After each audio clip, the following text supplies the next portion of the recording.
జిల్లాలో ప్రసిద్ధి చెందిన కొల్లేరు సరస్సు ఆక్రమణలపై కేంద్ర సాధికార కమిటీ కీలక ఆదేశాలు జారీ చేసింది. కొల్లేరు అభయారణ్యం పరిధిలో వెలిసిన అక్రమ చేపల చెరువుల ధ్వంసానికి తక్షణమే రంగంలోకి దిగాలంటూ ఏలూరు జిల్లా కలెక్టర్ను కమిటీ ఆదేశించింది. అక్రమ చెరువుల కూల్చివేత ప్రక్రియలో అటవీశాఖకు జిల్లా యంత్రాంగం పూర్తిగా సహకరించాలని స్పష్టం చేసింది.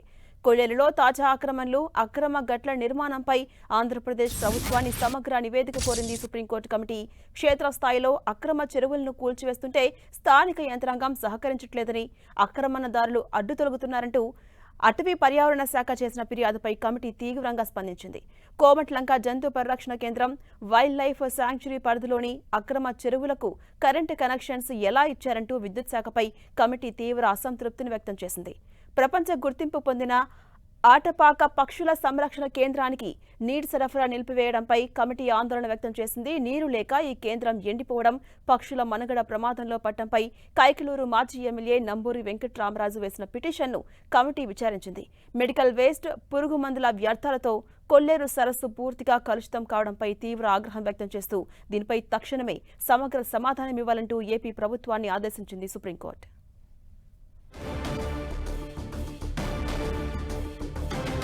అప్డేట్స్ మా ప్రతినిధి గోపి అందిస్తారు. గోపి, ఝాన్సీరాణి, కొల్లేరు కాలుష్యం పెరగడం పైన సుప్రీంకోర్టు కమిటీ ఆగ్రహాన్ని వ్యక్తం చేసింది. కొల్లేరు లేక్ ప్రొటెక్షన్ కేసులో కలెక్టర్ కు కీలక ఆదేశాలు జారీ చేసింది. అక్రమ చెరువుల ధ్వంసానికి అటవీ శాఖకు సహకరించాలంటూ కూడా కలెక్టర్ ని ఆదేశించింది. కూల్చివేతలకు అడ్డుపడుతున్నారంటూ కూడా అటవీ పర్యావరణ శాఖ కమిటీకి ఫిర్యాదు చేసిన నేపథ్యంలో కొల్లేరు సరస్సు కలుషితం పైన వివరణ ఇవ్వాలంటూ కూడా ఏపీ ప్రభుత్వానికి కమిటీ ఆదేశాలు జారీ చేయడం జరిగింది. కూల్చివేతలో పురోగతితో పాటు కాలుష్య నివారణ చర్యలపైన కూడా నివేదిక సమర్పించాలంటూ కూడా ఆంధ్రప్రదేశ్ ప్రభుత్వాన్ని కమిటీ కోరడం జరిగింది. ముఖ్యంగా కొల్లేరు సరస్సుకు సంబంధించి ఏదైతే ఆక్వా చెరువుల విస్తరణ వల్ల సరస్సులోకి రసాయనాలు, చేపల ఆహార అవశేషాలు చేరడంతో ఈ యొక్క చెరువు పూర్తిగా కలుషితం అవుతుందనేది కూడా ఇప్పటికే కమిటీ గుర్తించడం జరిగింది. దీంతో పాటు వ్యవసాయ భూముల నుంచి ఎరువులు, పురుగుల మందుల అవశేషాలు వర్షం నీటితోటి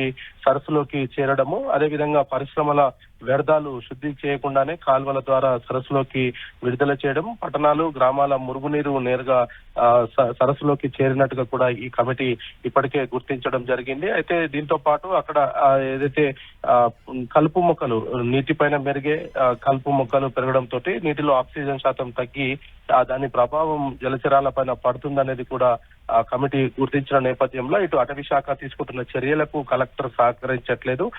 వెంటనే అటవీ శాఖ తీసుకుంటున్న చర్యల పైన సహకరించాల్సిందిగా కూడా ఏలూరు కలెక్టర్ కి ఆదేశాలు కూడా జారీ చేయడం జరిగింది. అయితే ప్రస్తుతం ఈ కొల్లేరు పొల్యూషన్ నుంచి కాపాడేందుకు రాష్ట్ర ప్రభుత్వం చేపడుతున్న చర్యలు, తీసుకుంటున్న జాగ్రత్తలు, వాటిపైన కూడా ఒక సమగ్ర నివేదిక అందించాలంటూ కూడా ఆంధ్రప్రదేశ్ ప్రభుత్వాన్ని సుప్రీంకోర్టు కమిటీ కోరడం జరిగింది. ఝాన్సీ, అంటే గోపి, కొల్లేరులో కాలుష్యం ఇటీవలి కాలంలో పెరుగుతూ వస్తుంది. దీనిపై సుప్రీంకోర్టు ఆగ్రహాన్ని కూడా వ్యక్తం చేసింది. మరి దీనిపై ఒక నివేదిక సమర్పించాలని కూడా స్పష్టం చేసింది కదా. డెడ్ లైన్ ఏమన్నా విధించిందా, లేదా ఎప్పటి వరకు నివేదిక సమర్పించే అవకాశం కనిపిస్తుంది?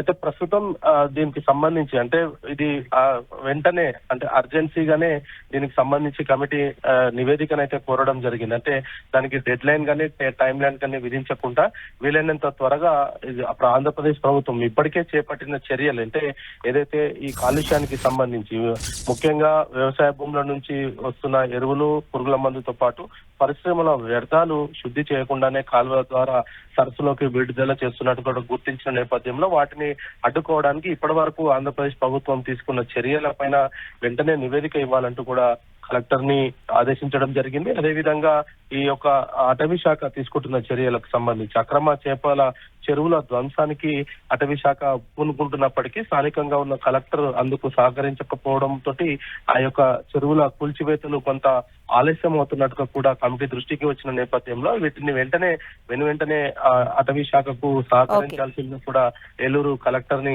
ఆదేశించడం జరిగింది. మరి వెంటనే ఆంధ్రప్రదేశ్ ప్రభుత్వం కూడా ఇప్పటి వరకు సరస్సుకు సంక్షేమం కోసం తీసుకున్న చర్యలు, అదే విధంగా భవిష్యత్తులో ఆ కాలుష్యం బారిన పడకుండా తీసుకోబోతున్న అంశాలపైన కూడా ఒక సమగ్ర నివేదికనైతే కోరడం జరిగింది. Jhansi, right, thank you Gopi.